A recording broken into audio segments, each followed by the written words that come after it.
ఆ రోజు మా చెల్లెలకి డాక్యుమెంట్తో పాటు వాళ్ళు రక్షాబంధులు కట్టినప్పుడు దానికి గిఫ్ట్గా ఇచ్చాను. అది వాళ్ళే షాక్ తిన్నారు.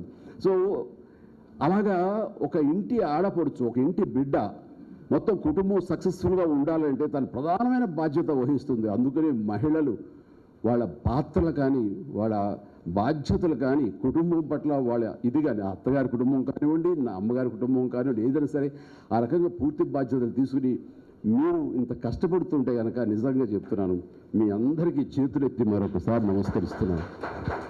ఈ రోజున మహిళలు ఒక ఇంటి పట్ల ఉండి పాత్రలు కడుక్కోవడం అని నేను ఇంటి బాధ్యత ఇలాగే మాట్లాడుతాను అనుకోకుండా అలా ఉండాలని కాదు.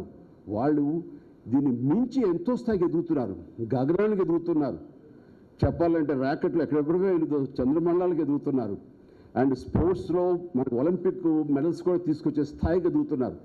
అండ్ వాళ్ళు చేసే ఇవి అంతే మిలిటరీలో కూడాను, ఎయిర్ ఫోర్స్లో కూడా వాళ్ళు యుద్ధ విమానాలు నడిపే స్థాయికి వెళ్తున్నారు. అది మనందరం గర్వించదగ్గ గొప్ప విషయం. ఆ స్థాయికి స్త్రీలు వెళ్ళాలి. స్త్రీ శక్తి అంతవరకు వ్యాపించాలి. దానికి మనందరం కలిసి ఎంపవర్ చేయాలి. అలా చేయాలంటే ముందు మన ఇంట్లో ఉన్న మన స్త్రీలను మనం ఎంపవర్ చేయాలి, అమ్మల్ని ఎంపవర్ చేయాలి, చెల్లెల్ని ఎంపవర్ చేయాలి, మన బిడ్డల్ని, కూతుర్ని ఎంపవర్ చేయాలి. వాళ్ళకి ఆ శక్తి వాళ్ళకి ఇచ్చేలాగా మన యొక్క భావజాలం ఉండాలి. అలా ప్రతి ఒక్కళ్ళు అనుకుంటే నిజంగా ఈ సమాజంలో స్త్రీ శక్తి అపారమైన స్థాయికి వెళ్తుంది. అది ఎత్తు స్థాయికి వెళ్తుంది.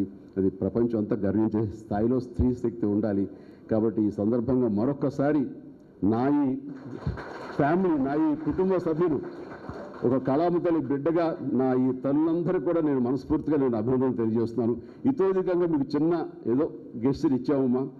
కాబట్టి దీంట్లో మీ ఆశీస్సులు ఉండాలి. మీకు అన్ని విధాలా బాగా ఉండాలని కోరుకుంటున్నాను.